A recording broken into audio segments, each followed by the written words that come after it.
نحمدہ و نصلی علی رسولہ الکریم، اما بعد۔ آج ہم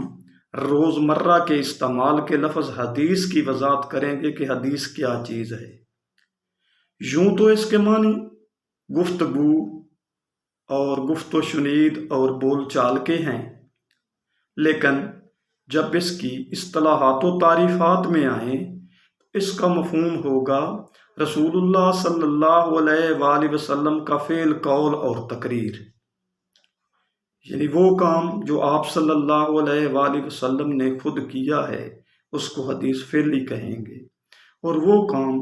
جس کے کرنے کا آپ صلی اللہ علیہ وآلہ وسلم نے حکم دیا ہے اس کو حدیث قولی کہیں گے، اور وہ کام جو آپ صلی اللہ علیہ وآلہ وسلم کے سامنے ہوا تو آپ نے اس کی تائید کر دی یا آپ اس پر خاموشی اختیار کر لی، اس کو حدیث تقریری کہتے ہیں، کیونکہ جس کام پر رسول اللہ صلی اللہ علیہ وآلہ وسلم خاموشی اختیار کر جائیں وہ کام کرنے کی اجازت ہوتی ہے، اس لیے کہ نبی ہر غلط کام سے روکتا ہے۔ اور اگلی ویڈیو میں ہم انشاءاللہ